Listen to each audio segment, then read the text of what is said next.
The Dishonored trilogy has been wrapped. With the final game being completed just last night, I felt I had to make haste on this review. This is Dishonored: Death of the Outsider. Don't go away.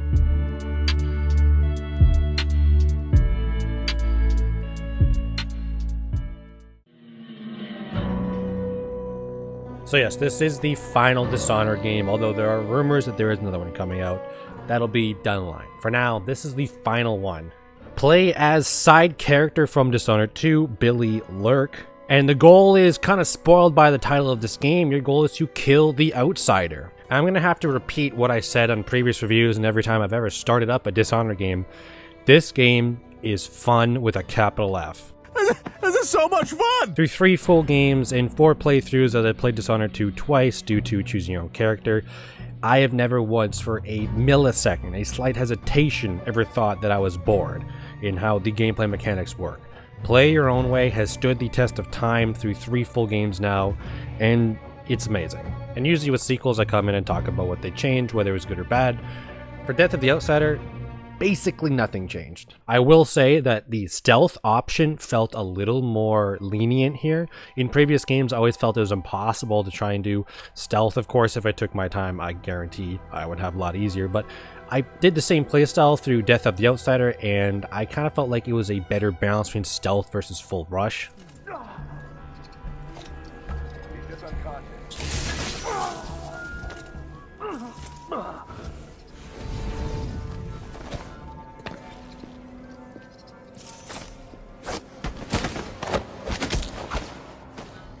And the other only new thing I'm pretty sure is new is contracts. When you spawn in, you go to the black market shop, you pick up contracts, and you get to do these side quests within the main quest for cash. That's pretty much it. Everything else is the same structure, and really, again, I'm not going to complain about it. This game is a lot shorter. It kind of almost feels like it could have been a DLC for Dishonored 2, considering the main character here is Billy Lurk, but I have no complaints, again, of it being a full game on its own. It's broken up into 5 major missions. One of my favorite missions in all Dishonored games is here in the bank mission.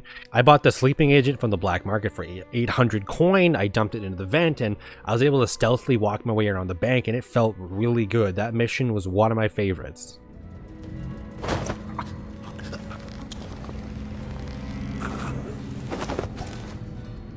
Actually, playing as the main character is basically the exact same as previous games. I will say though, this game loses a point or two here for having no upgrade system. I know it's like a short game, but there is no such thing as a skill tree or any upgrade system. You spawn in automatically with your 3 main abilities, for magic being pretty much the teleport one. You have steal identity, and you also had like whatever was out of body experience is pretty much what I called it, where you pretty much leave your body to scout the area, and then you teleport back to your body with everything being marked down. Weapons here were kind of the exact same. There's some new grenades here, which I thought were pretty cool. The concussion grenade was nice. Towards the end of the story, we start to get towards the death of the outsider. You, of course, as always, come up with a choice of killing him or coming up with a different way to get rid of him. And really, I guess if, I never played Darksiders, I guess if I never played Dishonored 2, I wouldn't really care. I would assume he's the bad guy, but I've played all the Dishonored games, so I really never saw a reason to kill the outsider. Even though this guy Dowd was telling you, kill him, he's horrible, I never once for a second thought, why? Like, why would... He hasn't done anything other than give you a power, and then you decided what to do with it. So story-wise, at least, this game has the most lackluster ending, I would say, especially compared to the first game. But that's about it. Everything else here is the same for Death of the Outsider. Bone charms are here. The elixirs are gone, actually. The way you still have health potions and stuff, but instead of health potions and elixir potions, your elixir meter recharges by itself. So it's infinite, but it takes a little bit to recharge, so you can't spam it. And I don't know if I like this more or less, but it's one of the things that changed.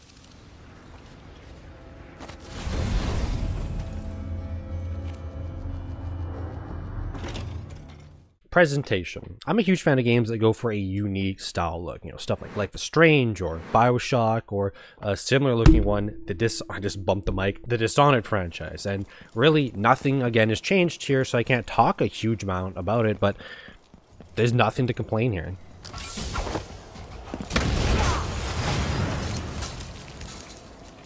The style of this game just kind of makes you want to walk around the city and explore, hopefully without being caught. Soundtracks are always on point. Voice acting is engaging and keeps your eyes on screen no matter where you are. Sometimes I still hear Dowd's voice echoing through the metal of this miserable knife.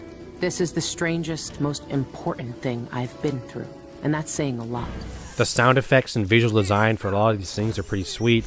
The face steal magic ability sounds so sweet, looks pretty cool. Halfway through the game, you unlock the sword that is able to kill the outsider, and you get this charge up wind effect with it, and it sounds perfect.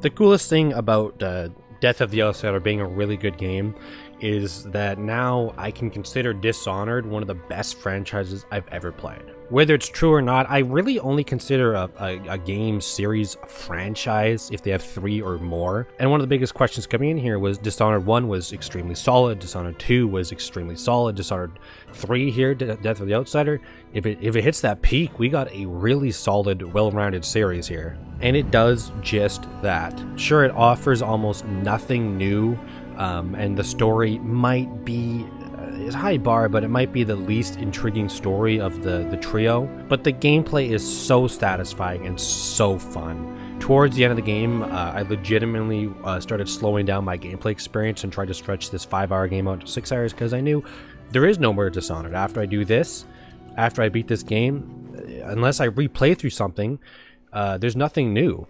And I feel like that's a pretty telltale sign of a really good series.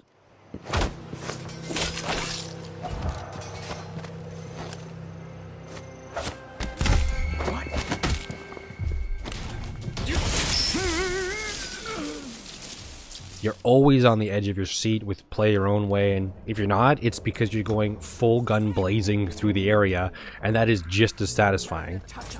There's no use. No! You'll pay for her.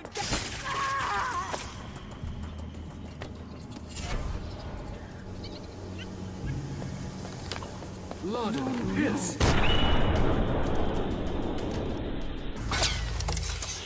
I'll end your miserable life. Ow.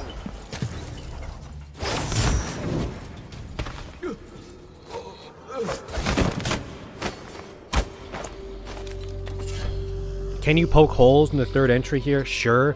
You could complain about it being shorter than the other games. You could say that there's no upgrade tree or skill tree, and those are all true. But at the end of the day, as soon as this game finished, my first thought was, you know what? I could do it all again without a blink of the eye. So with that being said, Dishonored Death of the Outsider, rounding out the series, gets a solid 8.8 out of 10.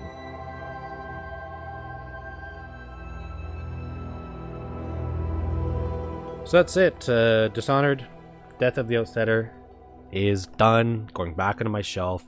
There was some really solid missions here. I do gotta say, the bank mission was so awesome. The bank mission was sweet. I am going to, because I've completed it all, Dishonored all games ranked. It is coming. And yeah, I don't even know what I'm playing next. So for now, I'm your host, Saberplanet Entertainment of Just Review. Peace out. You aren't going in. Come on! I hit hard.